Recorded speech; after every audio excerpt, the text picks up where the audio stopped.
CKIA-FM. Voici le signal horaire officiel de l'Association des retraités de l'éducation et des autres services publics du Québec. Au début du trait prolongé, il sera exactement l'heure juste.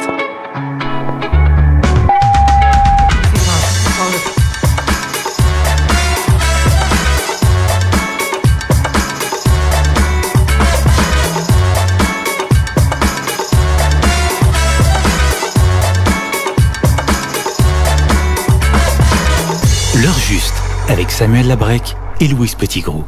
Bonjour Louise. Allô. Ça va bien? Oui. Ça fait longtemps qu'on s'est vus? Oui, ça fait un moment, c'est vrai, hein? Presque un mois maintenant. On a manqué plusieurs épisodes, malheureusement. Il s'est passé plein d'affaires, dont une gastro pour ma part. Donc, je m'excuse auprès de nos auditeurs. Je vais vous priver des détails. Mais ça a été difficile. On oublie qu'il y a d'autres choses qui existent que la COVID. Hein? Oui. Puis, ça me l'a rappelé là, de manière très, très... Très direct. Brutal. Oh, oui. Oui. Donc, il s'est passé quelques petites choses depuis la dernière fois qu'on s'est vu. Fait qu'on pourrait faire un tour des actualités. Mais aujourd'hui, on a quand même une super bonne émission. On reçoit deux invités qui vont venir nous parler de sujets très intéressants. Il y a beaucoup de choses qui se passent dans le domaine des aînés. Là, oui, beaucoup de forums, de rencontres, de sommets, etc. Donc, en premier lieu, on va recevoir François Grisé, qu'on avait déjà reçu à l'émission il y a quelques temps, un comédien, pour celles et ceux qui s'en rappellent peut-être pas. C'est le comédien qui avait passé quelques semaines dans une résidence privée pour aînés pour vivre l'expérience de c'est quoi vivre là-bas. Et il en a créé une pièce de théâtre qui s'appelle Tout inclus. Tout inclus, oui. Très intéressant. La tournée, oui, c'est tout à fait, oui. Puis, il a créé un organisme, dans le fond, qui s'appelle 1 et 1 font 1000. Puis, c'est de ça qu'on va parler d'un événement qui organise bientôt les 16 et 17 mai prochains. Donc, un forum Habitat. On va voir l'habitat des aînés sous plusieurs formes. Donc, très intéressant. Puis, après, on va recevoir Laurier Caron, qui était notre espion, qui a participé au sommet des aînés de Québec. Tout un espion. Oui, passe inaperçu, Laurier. Parce qu'on se rappelle que le sommet des aînés de Québec accueillait que des citoyens de aînés. Donc, les associations n'avaient pas nécessairement leur place, puis on peut comprendre, parce que l'objectif, c'était vraiment de connaître les besoins du terrain des personnes aînées. Sauf que, bon, Laurier a été retenu pour participer, donc il va nous faire un topo de son expérience à cette activité-là qui a eu lieu il y a déjà quelques semaines déjà. Donc, j'ai très hâte d'en entendre parler, parce que j'ai pas eu de détails encore. On a vu un peu de nouvelles à la télé là-dessus. Oui. Mais on va en savoir plus avec Laurier, c'est certain, qui était sur place. Oui, puis je pense que la participation était bonne. Ils vont pouvoir nous en dire un peu plus. En tout cas, les places étaient prises là, rapidement. Oui, là. oui. Puis disponibles, oui. Fait qu'on a hâte de voir aussi qu'est-ce que ça va donner. On va voir si Laurier est optimiste par rapport à cette activité-là. Donc, à suivre. Puis, j'espère qu'il va être optimiste parce que moi, tout ce qui concerne les changements pour les aînés, je suis plutôt...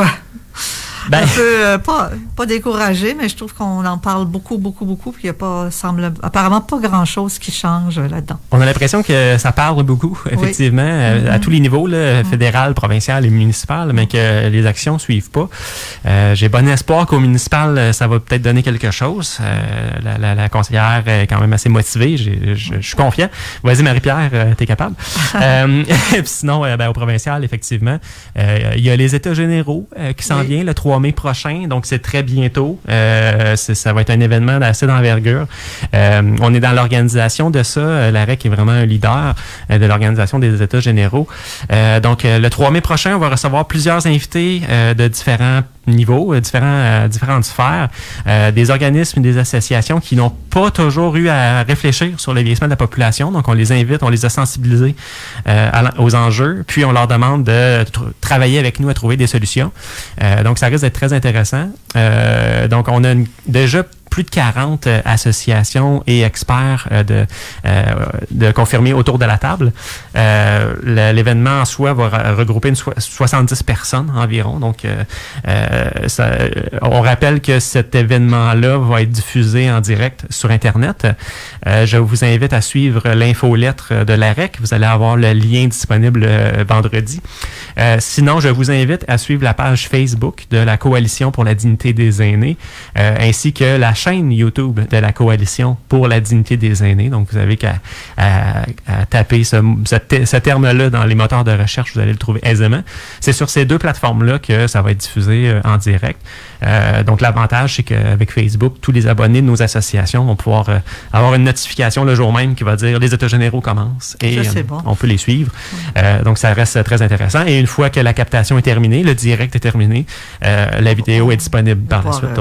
On peut le revisiter. C'est intéressant de chercher de nouveau des solutions, mais un des grands enjeux, c'est de mettre en œuvre les solutions déjà présentes et multiples dans de multiples rapports déjà disponibles. Hein? C'est exactement. Comment faire pour que ça passe d'un rapport à l'action. Et ça, c'est ça qui est... Tant que ça prend une volonté politique, oui, mais ça prend aussi une volonté collective. Il faut que, comme société, on ait envie que les choses changent puis qu'on le fasse savoir, puis qu'on insiste. C'est précisément ça le but. En organisant les États généraux, c'est une façon aussi, en rassemblant des gens qui ont à cœur, c'est que les choses bougent, que des solutions se mettent vraiment en place. Parce qu'on se rappelle que la Coalition avait déjà mis sur la table 38 solutions. Puis c'est autour de ces solutions-là qu'on va travailler ensemble, puis voir les acteurs qu'on a invités autour de la table, comment on peut les mettre en œuvre, comment eux, qu'est-ce qu'ils peuvent apporter finalement pour faire avancer les choses. On a aussi la confirmation que la ministre responsable des aînés va être sur place. Donc, ça c'est intéressant. On a le politique avec nous. Il va y avoir des gens aussi du secrétariat aux aînés qui vont être sur place pour suivre les travaux. Donc, c'est aussi très intéressant. La partie fonction publique et la partie politique vont être sur place. Et pour les membres de l'AREC, les délégations sont déjà complètes. Il n'y a pas de... Étant donné les restrictions par rapport à la salle, on avait le droit à seulement 100 personnes. Donc, on a vraiment restreint, parce qu'on se rappelle que la coalition regroupe 6 associations. Donc, on a permis environ 4 personnes par association sur place. Autour de la table, ça va être seulement que les représentants et représentantes des associations, les présidentes et présidents élus. Mais il y a des tables en arrière pour les travaux qui vont pouvoir suivre en direct. Ça se passe à l'hôtel Château-Laurier. Puis, c'est ça, la salle nous permettait seulement d'avoir une centaine de personnes, y compris l'équipe technique de son et de prise d'image et compagnie. Donc, on était limité par rapport à ça. On ne pouvait pas faire une grande messe puis inviter tout le monde, malheureusement. C'est déjà bien d'avoir pouvoir réunir 100 personnes dans une salle aujourd'hui. Absolument, oui. Puis au moins, c'est ça nous permettait de faire le direct puis que les gens puissent le suivre dans le confort de leur foyer. Au moins ça. Ça va être intéressant. On va voir. Oui, on va voir. J'ai très hâte. C'était bien excitant. Sinon, est-ce que je me trompe ou on est dans la semaine des bénévoles? Là? Tu te trompes pas du tout. Nous sommes dans la semaine de l'action bénévole et ça se tient du 24 au 30 avril. C'est une semaine qui rend hommage aux milliers de personnes là, qui s'engagent et donnent leur temps gratuitement dans toutes sortes de sphères d'activité. Ça va du sport au service à domicile, en passant par les banques alimentaires, toute la panoplie d'organismes.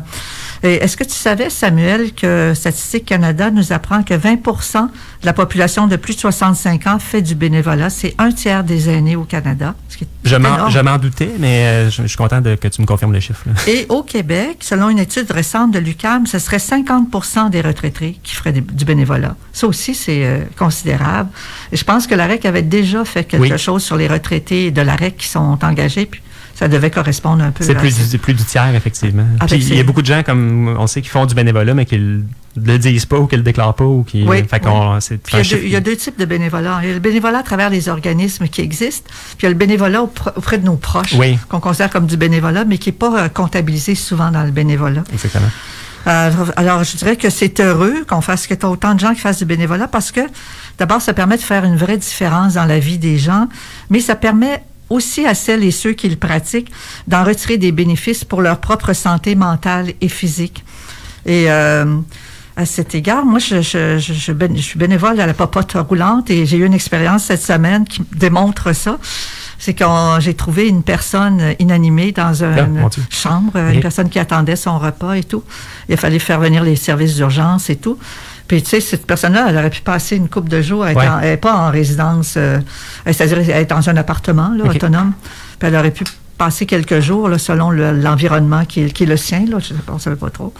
Mais non seulement ça nous fait voir que c'est important d'assurer une présence, une vigilance, mais aussi à travers ça, on apprend comment agir quand il arrive une situation comme ça. Fait que, tu sais, on apprend dans le fond. Est-ce qu'on vous prépare quand vous êtes bénévole? Non, c'est ça? Non, mais moi, j'avais la chance d'être accompagnée d'une infirmière bénévole, elle aussi. Fait que ça a aidé parce qu'elle savait quoi faire quand on est face à une personne inanimée. Oui. Tu sais, moi, je le savais pas. Fait que c'est le genre de truc qu'on devrait peut-être pousser davantage auprès des actions bénévoles, des organismes bénévoles de ce genre-là. Oui, parce qu'à la popote, on va vraiment chez les gens. Et puis, il faut qu'on se fasse ouvrir. Bon, tu sais, il y a des signes, des fois, ça ouvre pas, ça répond pas. Qu'est-ce qu'on fait? Mais en tout cas, moi, j'ai pas eu cette formation-là, mais on l'apprend aussi, comme on dit, sur le tas. Accompagner des gens qui ont un peu plus d'expérience que nous. Voilà. Et donc, ce bénéfice que les gens qui font du bénévolat retirent, c'est été confirmé par une recherche menée par l'Université McMaster, qui a recensé 24 études menées auprès de 47 000 personnes qui font du bénévolat formel. Et cette étude confirme que le bénévolat, pour celles et ceux qui le pratiquent, permet de maintenir le savoir-faire, ralentit le déclin des activités quotidiennes comme faire des achats, utiliser le transport en commun, cuisiner, utiliser le téléphone, Internet. Donc, les bénévoles pratiquent ça plus régulièrement là, que d'autres qui sont pas engagés. Et du côté de la santé mentale, on le sait, ça réduit les dépressions, ça donne aussi un sentiment d'appartenance et d'accomplissement, et ça améliore la qualité de l'estime de soi, là, souvent pour les gens. Donc, c'est donnant-donnant le bénévolat. C'est de l'altruisme, mais ça rapporte aussi à ceux qui le font. Et je voulais aussi souligner que l'apparition très récente, d'une recherche intitulée « Le bénévolat en temps de pandémie » qui a été faite par le Réseau de l'action bénévole du Québec et qui porte sur l'impact de la pandémie sur l'action bénévole, particulièrement auprès des bénévoles eux-mêmes. Donc, des gens il y en a beaucoup qui ont 70 ans et plus, qui se sont retirés pendant la pandémie. Donc, il y a eu une baisse du nombre d'heures données au bénévolat. Mais par contre, on a observé qu'il y avait une compensation qui s'est faite par les étudiants. Parce que les étudiants se sont mis à faire beaucoup de bénévolat durant cette période-là. Alors voilà. C'est une bonne nouvelle, ça, pour la relève. C'est une bonne nouvelle pour la relève. Oui, parce qu'il y en a qui sont restés. Il y en a qui, une fois leurs activités reprises, ils ne recommencent pas, mais pour d'autres, ça a été un engagement qui demeure. Et puis, les bénévoles qui s'étaient retirés commencent à revenir aussi. Là, fait qu'il y a mais il manque tout le temps de monde. Fait que ceux qui ont le goût, là, qui trouvent enfin leur créneau, parce que ça, c'est un enjeu. Quand tu veux faire du bénévolat, quand tu commences, tu es à la retraite, c'est pas trop tout le temps vers quoi aller. Il y en a qui le savent. Il y en a beaucoup qui ne le savent pas. T'sais. Est-ce que je vais aller vers une banque alimentaire? Est-ce que je vais aller vers des services à domicile? Alors, il y a aussi, je pense, une fois par année, les associations de bénévoles tiennent des salons pour faire connaître aussi les besoins. Ah, comme les salons de l'emploi, mais de bénévolat. Oui, emploi gratuit. Oui, c'est ça. Voilà, c'était pour notre semaine des bénévoles, du bénévolat. Ben, j'en profite pour te dire merci, d'ailleurs, parce que sans toi, qui est bénévole à l'émission, je ne pourrais pas faire cette émission-là. Ben oui, donc, on prend des fois des choses pour acquis, hein, mais je ne te prends pas pour acquis, Louise. Ben ça, c'est un beau bénévolat aussi. Moi, ça va dans mes corps. C'est des choses que je connaissais un peu, là, les communications et tout. Fait que des fois, quand on trouve le bon créneau aussi, on est encore plus enthousiaste pour faire ça. À l'AREC, on a des belles offres de bénévolat, puis on a des bénévoles très actifs. Ben oui, tous ceux qui sont dans les associations de retraités de l'AREC sont des bénévoles. Ben exactement. Ben, tous ceux qui sont investis, dans les instances démocratiques, par exemple, c'est toute une forme de bénévolat. D'ailleurs, la semaine dernière, on fêtait, je crois, le 35e de Port-Neuf. Donc, très intéressant. On montre que c'est des associations qui sont vivantes dans chaque localité. Là. On en parle justement, vous pouvez aller voir sur la page Facebook. Là. Donc, Port-Neuf célèbre son 35e anniversaire. Donc, on voit à quel point ça a un impact positif sur la vie, la qualité de vie des bénévoles. Puis ça brise l'isolement aussi. Ça brise l'isolement. Ça permet d'entrer dans des nouveaux réseaux, de connaître des nouvelles personnes qui partagent un peu tes valeurs ou en tout cas tes engagements. C'est stimulant. Franchement, on peut le dire comme ça. Là. Absolument. C'est pour ça qu'il y a des gens qui en font longtemps dans leur vie. Tu sais. Oui. Ouais. Je ne sais pas si je vais en faire autant, moi, que nos membres. Écoute, des fois, t'es pas rendu là. Décide pas pour tout de suite. Je suis un aîné de cœur. Donc, j'anticipe déjà qu'est-ce que je vais faire à ce moment-là. J'en doute pas, comme tu t'es déjà engagé même dans un CHSLD, toi, t'as même quitté ton travail pour aller travailler là-dedans. C'est une période de crise. D'après moi, tu vas faire du bénévolat quand tu vas être plus vieux. Possiblement, mais Netflix m'attire beaucoup aussi dans la retraite. Je vais sûrement faire ça de ma vie. Aussi, dans les dernières semaines, on a eu plusieurs webinaires qui ont été disponibles. Puis, je vous inviterai, si vous n'avez pas été inscrit, à visiter notre site Internet et aller voir nos actualités sur le site Internet. Vous pouvez trouver plusieurs conférences qui sont en ligne, qui sont disponibles, qui sont vraiment très intéressantes. Puis, il y en a une, d'ailleurs, qui est disponible pour seulement 2 semaines. Le conférencier nous a laissé 2 semaines pour le laisser sur YouTube. C'est M. Jérôme Duprat, qui est un des membres des Cowboys Fringants, qui était venu donner une conférence qui s'appelle Arbre, Science et Rock and Roll. C'était un webinaire qui était destiné au Jour de la Terre, organisé par l'AREC. Il y a eu plusieurs centaines de personnes participantes à l'activité, donc ça a été très apprécié. Franchement, un très bon webinaire qui fait l'état des enjeux sur l'état de la situation écologique, la crise climatique, et ce qu'on peut faire comme citoyen engagé là, pour changer les choses. Puis il fait le parallèle aussi avec son implication en musique, donc en tant qu'artiste, qu'est-ce qu'il peut apporter. Donc vraiment très intéressant. Je vous invite à aller voir ça aussi sur notre chaîne YouTube. C'est disponible donc jusqu'au 9 mai. Donc dépêchez-vous. Est-ce que le webinaire sur le Saint-Laurent est encore disponible? Le webinaire sur le Saint-Laurent, lui, il est disponible. Moi, j'assistais à celui-là. Okay. J'ai tellement trouvé que de parler de la beauté du monde, ça pouvait être une façon aussi de nous mobiliser pour la défendre. C'était une conférence vraiment, vraiment intéressante, celle sur le Saint-Laurent. C'est vrai, c'est un angle qu'on ne voit pas souvent. Puis on voyait la partie historique, l'histoire aussi. Oui. C'est quand la richesse du Saint-Laurent, les îles, la faune, la flore, l'histoire du fleuve. Et, quand on développe cet attachement-là, on veut la défendre davantage. C'est ce que je pense, moi aussi. On parle tout le temps des problèmes des changements climatiques, mais des fois de revenir à ce qui nous motive pour vrai, c'est de garder un monde plus beau, plus meilleur. Puis... Sinon, il y a un webinaire aussi qui est disponible, qui était commandité par la Coalition pour la dignité des aînés de l'Institut de recherche en politique publique, l'IRPP. Donc, très intéressant, avec un panel de participants, de conférenciers.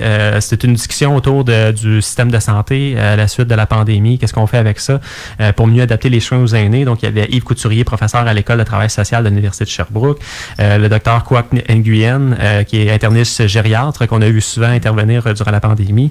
Il y a Alain Dubuc aussi, ancien chroniqueur de la presse, là, qui se met à réfléchir beaucoup sur les soins à domicile dans ses derniers papiers. Puis il y avait aussi la Joanne Castonguay, le commissaire à la santé et au bien-être, là, qui fait état de son rapport qu'elle a remis. Donc très intéressant comme discussion aussi, peut-être plus technique. Puis il y en a un autre aussi qui sur l'environnement de Karel Ménard. Je ne sais pas si tu l'avais vu passer celui-là, sur la gestion des déchets, l'environnement et le développement durable. Donc, c'est peut-être plus pratico-pratique, les fameux 3 R, là, réduction à la source, réutilisation et recyclage, / compostage, on rajoute ça maintenant. Puis l'impact sur la crise, l'impact de la crise sanitaire là, sur ces enjeux-là. Pourquoi on retrouve de plus en plus de masques à terre et tout ça, puis qu'il y a plein de petits réflexes qu'on avait avant, par exemple les pailles, les tasses réutilisables, c'est des choses qu'on a peut-être perdues durant la crise. Je me rappelle, on pouvait utiliser notre tasse au Tim Hortons, puis à cette heure, ils veulent plus, ou du moins, c'est pas à toutes les places qu'ils l'acceptent. Là. Ah bon? Parce qu'il y a comme une manipulation de ta tasse. En tout cas, je sais pas. D'après moi, c'est plus une façon de faciliter la lâcheté, là, mais sous ce prétexte-là, il y a moins d'utilisation de trucs réutilisables. Là.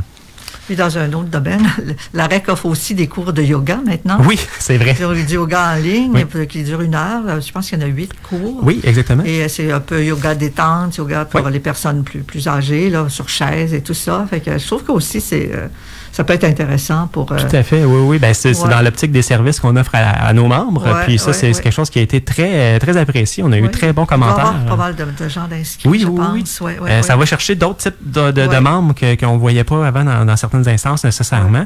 On avait eu un avant-goût lors du Conseil national qui s'est tenu il y a quelques semaines, voire un mois à Trois-Rivières. Donc, la yoga et la yogi, comment on appelle ça? la madame qui fait du yoga. La maître yoga. Est venue nous faire donner des exemples, dans le fond. Donc, pendant une pause santé au Conseil national, il y avait plus d'une centaine de nos membres qui ont fait des pauses de yoga là, de leur poste, de leur chaise.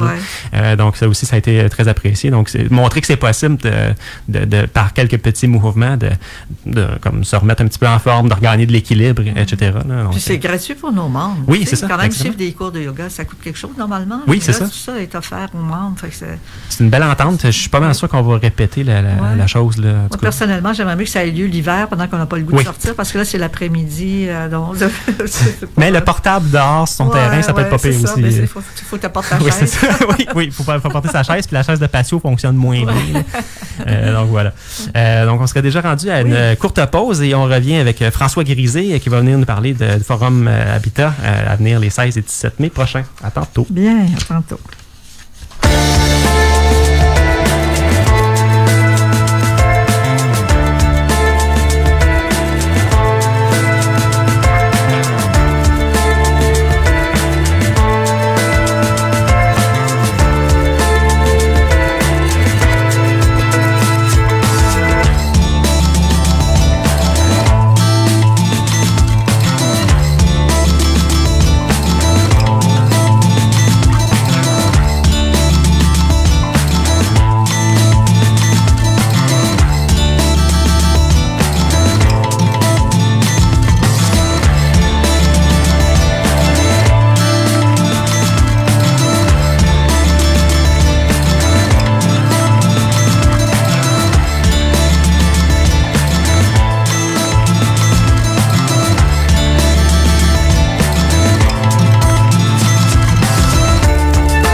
On est de retour à l'heure juste à l'émission de la REC sur les ondes de CKIA FM et on a la chance d'avoir avec nous aujourd'hui François Grisé, comédien. François, ça va bien?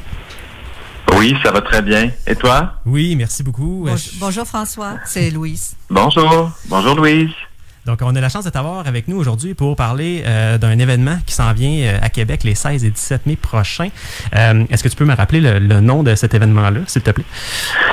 Oui, ça s'appelle le Forum national du mouvement Habitat. C'est présenté, comme tu le disais, les 16 et 17 mai prochains au Musée national des beaux-arts du Québec. Puis ça s'inscrit plus largement dans les activités du mouvement Habitat qui, eux, ont commencé depuis octobre 2020, dont on a déjà parlé sur vos ondes d'ailleurs. Mais ça, c'est un rassemblement qui invite deux grands groupes.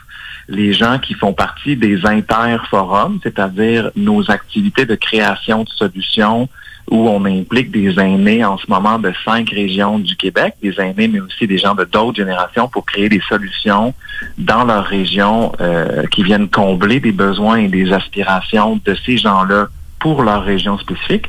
Puis, il y a aussi une invitation générale qui est lancée particulièrement pour la journée du 16, où on va faire 3 panels principalement qui tournent autour de la question du mouvement Habitat, qui est comment voulons-nous habiter notre vieillesse.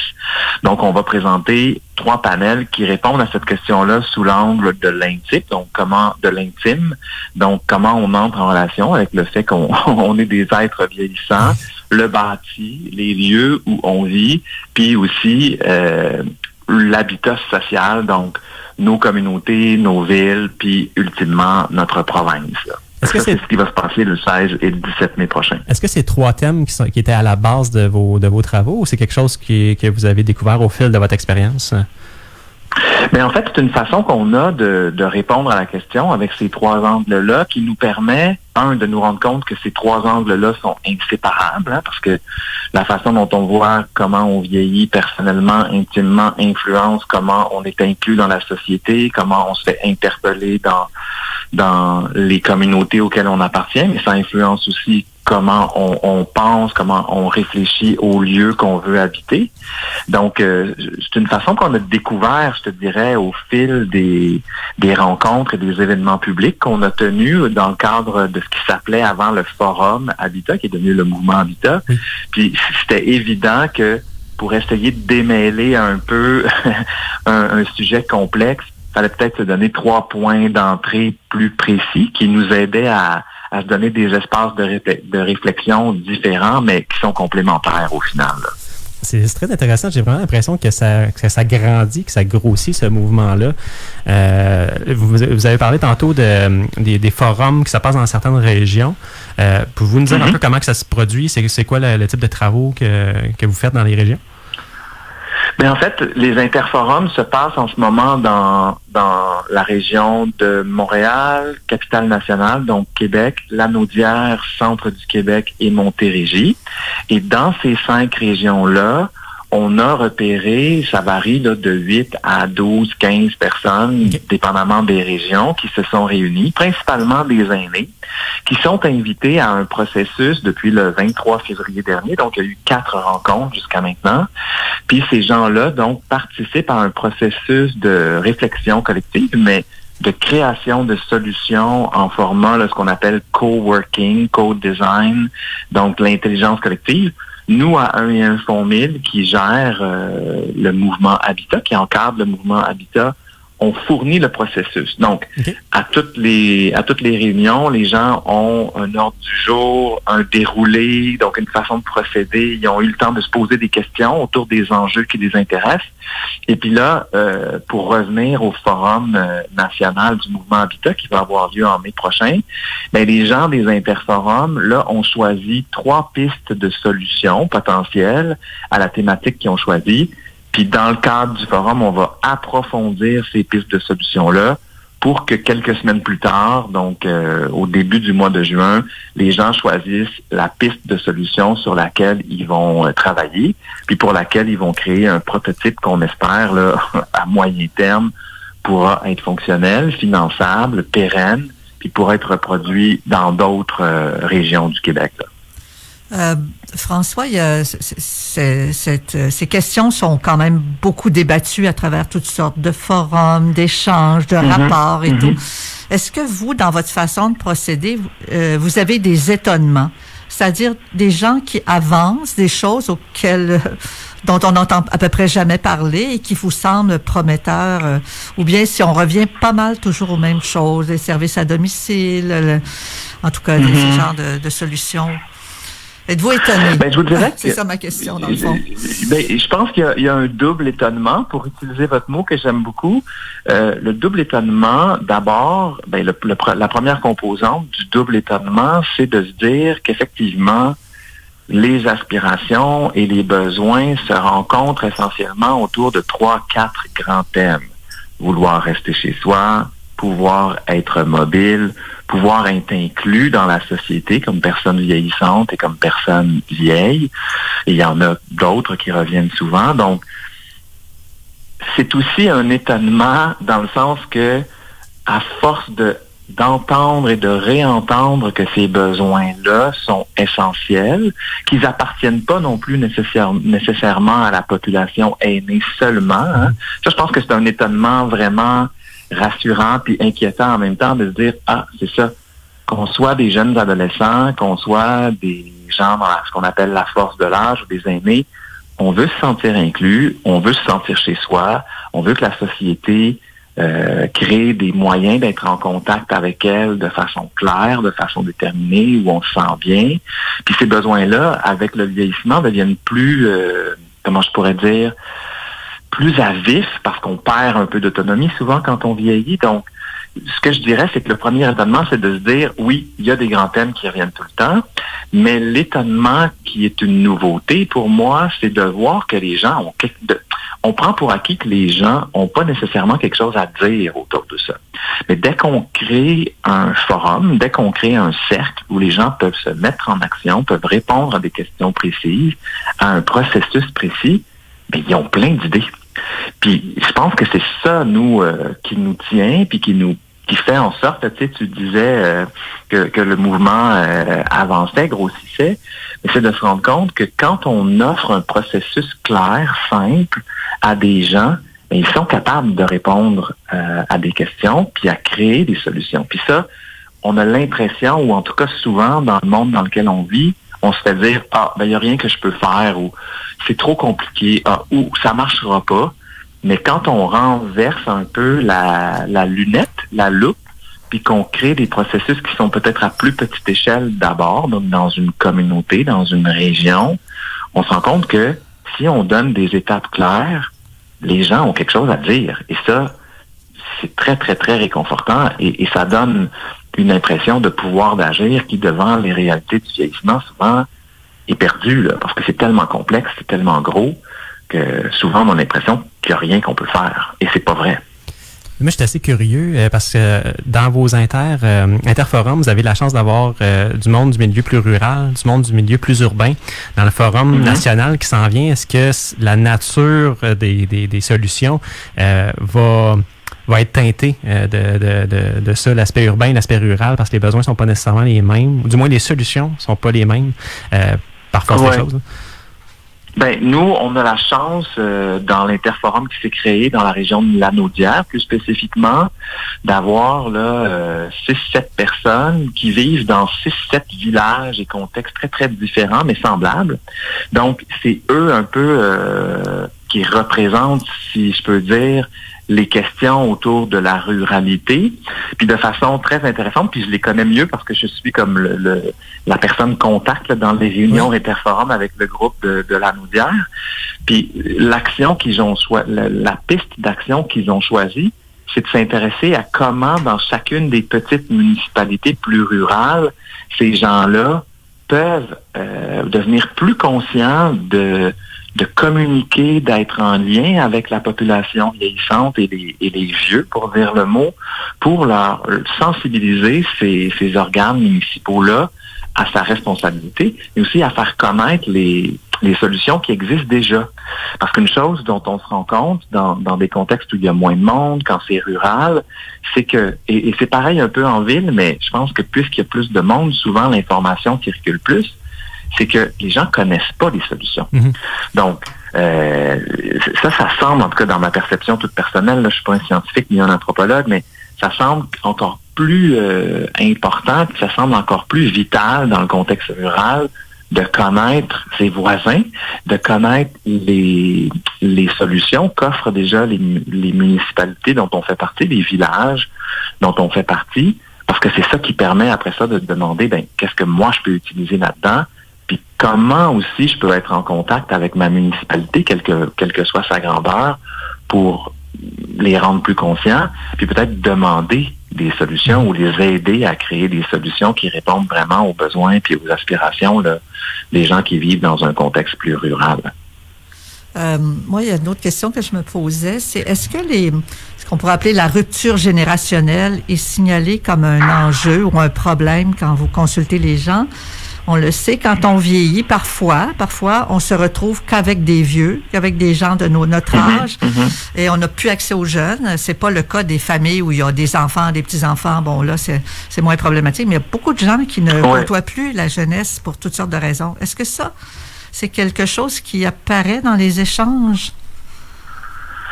C'est certainement... Il y a deux choses qui me viennent en tête. C'est certainement une espèce de buzzword dans le monde du vieillissement, l'intergénérationnalité, de créer des contacts entre les générations.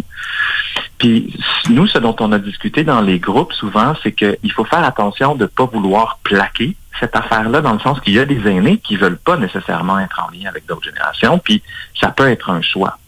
Cependant, ce qu'on sait, c'est que ce phénomène-là de rupture entre les générations ou de manque de communication entre les générations, ce dont on s'est rendu compte, en tout cas c'est ma perception encore là, informée de façon circonstancielle dans les forums puis les événements publics qu'on a tenus avec les aînés, c'est que c'est quelque chose qui doit commencer avant d'être vieux. Dans le sens que si on n'a pas pris l'habitude dans sa vie d'avoir des amis d'autres générations, des cercles qui nous permettent dans notre âge, c'est quand on a 30, 40, 50 ans ou même plus jeune, de contacter d'autres générations, de faire des projets avec d'autres générations, si on n'a pas pris cette habitude-là tout au long de notre vie, ça devient difficile à provoquer peut-être quand on est rendu à une étape plus avancée de notre vie. Donc, ce qu'on constate, c'est que cette idée de briser les murs entre les différentes générations, ça doit commencer quand on a 20 ans, 30 ans, 40 ans, 50 ans. Puis que quand on prend cette habitude-là, c'est quelque chose qu'on cultive, c'est quelque chose qu'on recherche, puis c'est quelque chose dont on comprend les dynamiques aussi, parce que souvent, dans les échanges, ce qui ressortait, c'est que comme on n'est pas habitué d'être dans des contextes de plusieurs générations, on ne sait pas trop comment se comporter, ou il y a une forme d'agisme entre les générations qui fait que les contacts sont peut-être plus difficiles. Mais s'il y a des contextes qui sont pas nécessairement intergénérationnels dans leurs intentions, mais qui nous amènent à cuisiner ensemble, qui nous amènent à, je sais pas, là, je dis n'importe quoi, mais à un club de lecture ou un club de marche ou un contexte qui est autre que de créer des contacts entre les générations, de créer comme une espèce de contenant qui permet cette rencontre-là de façon détournée ou incluse dans une activité, c'est beaucoup plus naturel. Mais ça doit se cultiver avant d'être vieux. C'est quelque chose qu'on doit cultiver dès un plus jeune âge. Là. Je trouve ça intéressant parce que c'est un aspect que j'ai remarqué des membres de l'AREC qui viennent pour la plupart du milieu de l'éducation, puis ils ont une aisance naturelle à aller vers la jeunesse parce qu'ils ont été profs toute leur vie. Là, mais bien sûr, c'est clair, oui. Oui. Non, mais tu sais, puis si on n'a pas eu ce contexte-là naturellement parce qu'on est un prof ou une prof, ben c'est quelque chose qui doit se cultiver, comme je le disais, je crois, à travers d'autres canaux puis à travers d'autres activités, mais il ne faut pas attendre d'avoir 65 ans et plus. Ça, c'est sûr. Ben, je commence dès demain. Dans le milieu des arts, parfait. Dans le milieu des arts et de la musique aussi, on observe ça, hein, que les générations sont moins marquées, moins tranchées et plus fluides. L'échange est plus fluide. Ben, je pense que c'est des milieux aussi qui incluent encore une espèce d'idée de mentorat, de transmission, de legs, de savoir, parce que tu sais, quand on est dans des pratiques qui impliquent de jouer d'un instrument, de léguer des savoirs expérientiels ou des savoirs comme tu sais, qui sont liés à une activité qui inclut des groupes multigénérationnels. Tu sais, nous, on le vit en théâtre, on le vit en création artistique. C'est rare que tous les membres d'un même groupe qui crée une œuvre ont le même âge. Fait qu'encore là, c'est comme si ça apportait une nouvelle confirmation que faut qu'on crée des contextes qui invitent à rassembler des gens au-delà de l'âge auquel ils appartiennent pour justement se rendre compte de combien c'est valable d'être ensemble dans des contextes qui incluent plusieurs générations. Pour en revenir au Forum national, c'est qui peut participer à ça? C'est ouvert à qui? Comment? Si on peut participer, on fait quoi? En fait, si vous voulez participer, je suis certain, là, Samuel, que tu as reçu des liens qui mènent vers le site du mouvement Habitat. Si c'est pas fait, on s'arrangera pour que ça t'arrive. Mais il y a deux grandes catégories de gens, mais l'invitation est à tout le monde. Donc, ça se passe à Québec en présence au Musée national des beaux-arts du Québec, les 16 et les 17 mai. La journée où on invite, si je peux dire, la plus grande masse de gens du public, c'est la journée où il y aura les panels et la présentation officielle du mouvement Habitat sur l'heure du midi. Donc ça, c'est le 16. On peut bien sûr participer en présence. On s'inscrit directement sur le site du mouvement Habitat, aux coordonnées que vous pourrez mettre, j'imagine, dans vos réseaux sociaux et tout ça. Puis, on peut aussi le faire en version hybride. À nous, ça a été ce qui a fait en sorte que les activités du mouvement ont grandi. Au départ, on devait faire ça en présence à Montréal, mais avec le contexte pandémique, on a tout transféré ces activités-là dans le monde de la visio, puis dans le monde numérique, ce qui a permis d'emblée d'inclure les gens de toutes les provinces du Québec dans les rencontres qu'on avait. Donc, on veut continuer cette tradition-là que même s'il y a une rencontre en présence à Québec, tout le monde à travers le Québec peut participer aux différents panels qui vont être présentés là, entre 9h et 15h30, 16h le 16 mai prochain. Puis pour ceux qui seront sur place à Québec, on invite aussi les gens à venir voir ce à quoi les gens des interforums, donc ça c'est le deuxième plus petit groupe concerné, donc les gens qui font partie des 5 cellules de création dans les 5 régions où c'est actif en ce moment pour le mouvement Habitat, vont continuer à travailler ensemble, vont assister à des conférences, mais vont surtout participer à des ateliers qui vont leur permettre de continuer le processus de création de solutions. Mais ça, ce processus-là, nous, on va le faire dans des espaces publics du musée. Donc, les gens de Québec ou les gens qui seront sur place, qui ont envie de voir un peu comment on travaille, ben, ils pourront voir que les activités des interforums, ça sera pas dans une salle de réunion fermée. Ils pourront assister à cette 5e rencontre des interforums qui va avoir lieu en après-midi le 17 mai au Musée national dans le cadre du Forum national du mouvement Habitat. Puis toutes les informations là, pour s'inscrire et pour savoir de quoi il en retourne quant au contenu des panels, ça se trouve bien sûr sur le lien d'inscription dans le site du mouvement Habitat. On va partager cette information-là massivement dans tous nos outils de communication dès aujourd'hui. Donc, merci beaucoup, François, d'être venu nous parler aujourd'hui. C'est toujours un plaisir. Merci Samuel, merci Louise. Bonne journée à vous. Un bon succès. Bye-bye. Oui. Merci beaucoup. Bye-bye. Ah, super. J'ai très hâte de voir ça. C'est une nouvelle expérience vraiment qu'ils font. Puis, moi aussi, j'ai hâte de voir ça. Tu vas y aller? Je vais essayer d'y aller. Aussi, je vais essayer d'y aller. Si c'est pas moi, ça va être quelqu'un d'autre de la REC qui va y aller pour parler. On va peut-être participer même au panel de discussion pour justement parler des États généraux sur le panel parce que ça va avoir eu lieu quelques semaines avant. Oui, c'est vrai. Donc, on serait prêt pour une courte pause et on va revenir avec Laurier Caron en présentiel. On a la chance de l'avoir en studio. Je suis bien content. Donc, on revient dans quelques instants.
C'est mieux que je mette les écouteurs? Oui, sinon tu ne nous entendras pas. OK. Bon, on a l'air d'une radio communautaire, là, Laurier. Donc, on est de retour alors juste sur les ondes de CKIA FM avec le petit son de pluie en cette journée pluvieuse. Et on a la chance d'avoir avec nous aujourd'hui Laurier Caron. Laurier qui était notre petit oiseau au sommet des aînés de Québec. Sommet dont on avait parlé dans une émission précédemment. Puis on était bien content d'avoir quelqu'un de nos rangs pour aller sur place puis nous dire comment ça s'est passé. Puis ça parle de quoi? C'est un sommet des aînés. Puis bon, on était content de t'avoir comme jeune aîné, Laurier. C'était un sommet des aînés organisé par la Ville de Québec pour les gens de Québec, c'est ça? Hein? Absolument. C'est un engagement qui avait été pris lors des dernières élections municipales de tenir un sommet des aînés. Moi, je me suis inscrit comme citoyen de la ville, soixantenaire. Puis donc, j'ai été sélectionné parce qu'il y a eu beaucoup d'inscriptions. Et on a dû aller par tirage au sort. On était une cinquantaine de gens, hommes et femmes, au-dessus de 60 ans, je dirais. Il y aura 6 rencontres comme celle-là. Donc, c'est plus de 200 personnes, de 200 à 300 personnes qui vont avoir été rencontrées lors de ces 6 rencontres. Puis, lors de chacune des rencontres, on aborde les mêmes thèmes. Ça se fait par district.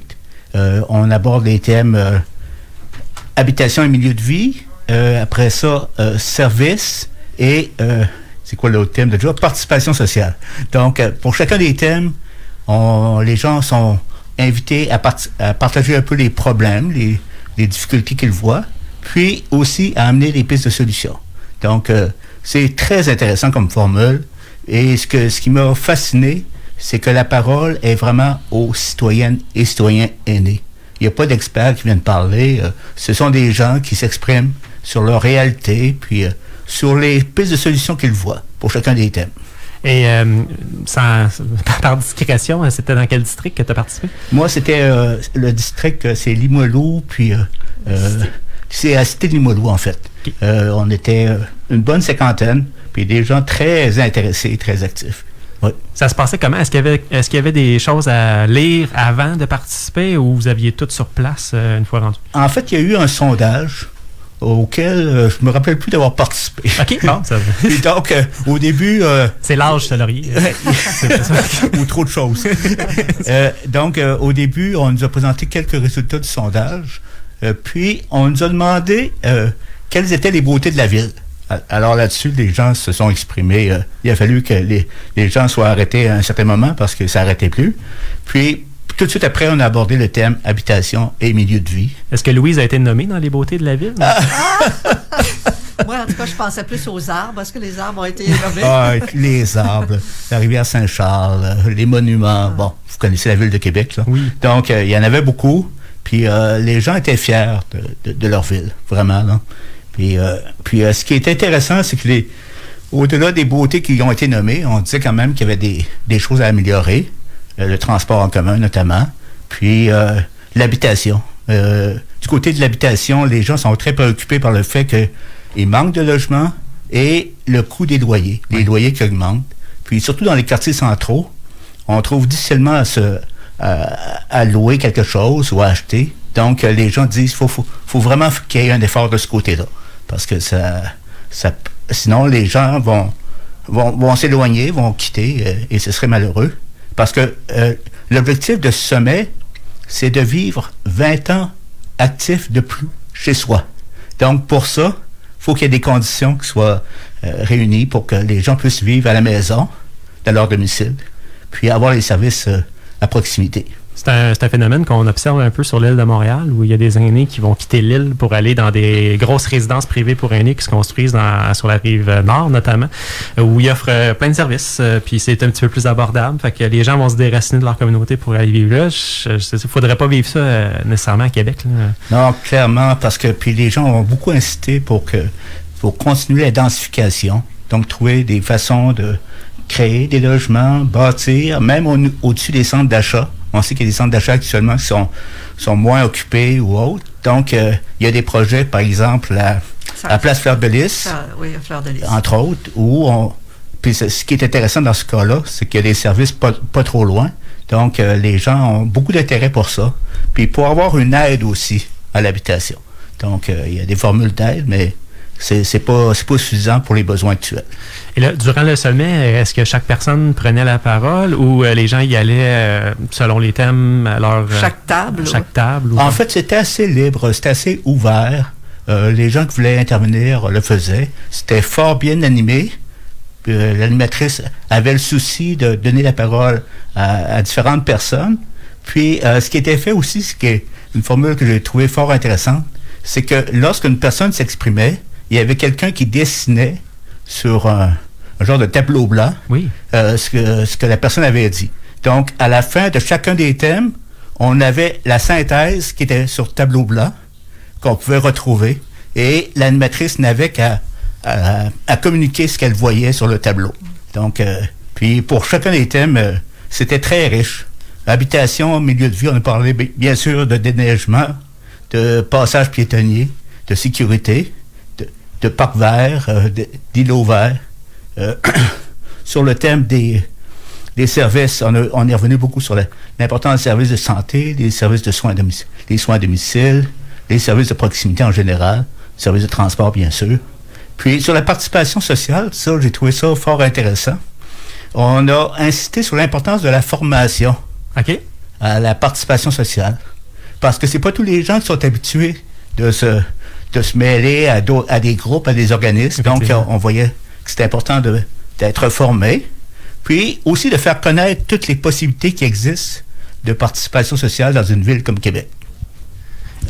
Justement, un des commentaires que j'ai entendu quand il y a eu des reportages là, sur ce sommet, c'est que les gens qui étaient là, c'était beaucoup des gens qui déjà étaient actifs, engagés, formés, bon, tout ça. c'est comme s'il y avait une certaine clientèle qu'on ne rejoignait pas à travers ces sommets, ce genre de sommet. Tu l'as dit, peut-être lié à la formation, à l'éducation. Est-ce que ça, c'est un souci qui a été exprimé? Comment faire pour rejoindre des gens qui, d'emblée, vont pas dans ce genre d'organisation, mais il y aurait peut-être des choses à dire aussi? Oui, en fait, c'est juste... moi, c'est ce que j'ai observé aussi, c'est que les gens qui étaient là étaient des gens qui étaient plutôt habitués à s'impliquer, à s'engager socialement. Donc, il va falloir que la Ville et les organismes qui gravitent autour de la Ville fassent un effort pour aller rejoindre des gens qui s'impliquent peut-être moins, ou participent moins, parce que faut pas que ce soit toujours les mêmes là, qui prennent la parole puis qui influencent les enjeux d'une ville comme Québec. C'est fait, les gens ont des choses à dire, mais ils ne se sentent pas compétents pour aller dans des endroits comme ça où il y en a d'autres qui ont beaucoup de la facilité de parole. Et puis, clairement. Donc, faut que ça se démocratise, la prise de parole publique. Est-ce qu'il y avait des enjeux de grand-parentalité, toi qui es grand-père à nouveau? De grand-parentalité, non. Sinon que... J'écoutais votre intervenant précédent, qu'il faut développer les relations intergénérationnelles. Ça, les gens ont dit que c'était important. Donc, puis, au niveau des citoyens aînés, aussi, ce qui a été mentionné, c'est qu'il ne fallait pas être seulement dans des organismes d'aînés, de personnes aînées, mais aussi se mélanger à d'autres groupes de citoyens de tout âge. Donc, là-dessus, ça a été très fortement souligné. Est-ce qu'ils vous ont donné un horizon de temps pour voir qu'est-ce qu'on va faire de ces sommets des aînés-là? Est-ce que vous allez avoir une réponse à ça? En fait, les 6 rencontres sont complétées. De ces rencontres, il va y avoir un rapport qui devrait inspirer la Ville là, en termes de pistes d'action. Puis, à mon souvenir, là, c'était assez rapproché. C'était dans les prochaines semaines ou prochains mois parce qu'il y avait une personne qui prenait des notes lors de chacune des rencontres. Puis, donc, il devrait y avoir des suites sous peu. Es-tu optimiste? Très optimiste. Okay. Oui, absolument. Parce que ça... En tout cas, déjà qu'il y ait eu ces rencontres-là, qu'il y ait eu des pistes de solutions mises de l'avant, pour moi, c'est positif. Puis j'ai senti une écoute des gens de la Ville. Il y avait... lors de la rencontre, il y avait des gens de tous les partis politiques qui écoutaient. Puis, bien sûr, des représentants là, de l'administration actuelle. Ah, c'est intéressant. Il y a, de par le monde, il y a des villes qui sont exemplaires à l'égard des aînés. Est-ce qu'on a eu l'idée de présenter des modèles de réussite dans ce domaine-là? Parce que des fois, ça peut être inspirant aussi au lieu de partir à zéro, de se dire, bon, écoute, il y a des modèles qui pourraient être mis en place de façon pas si compliquée et qui ont déjà fait leurs preuves, tout en les adaptant, bien sûr, à la culture de chaque endroit. Ce serait à faire, parce que ça n'a pas été le cas lors de les rencontres, parce que les rencontres visaient davantage à entendre les gens sur leurs préoccupations puis sur les solutions qu'ils voyaient, mais je pense qu'effectivement, il faut décloisonner, il faut s'inspirer de ce qui existe ailleurs, puis je pense que la Ville de Québec a des choses à apprendre de ce côté-là, de beaucoup de villes dans le monde. Merci, Laurier, de ta participation à ce sommet-là, puis d'être venu nous faire rapport. On va attendre leur rapport. Ouais. Nous, on doit laisser place à notre ancien collègue Tommy, là, qui nous regarde impatiemment pour son émission. Ça passe toujours trop vite quand tu viens, Laurier. Ça a été un plaisir. La prochaine fois, ce sera comme un vrai retraité que je pourrais intervenir à ce micro. Oh, OK, c'est bon, ça. On va t'avoir en tant que retraité. Au plaisir. Merci. Portez-vous bien. Merci.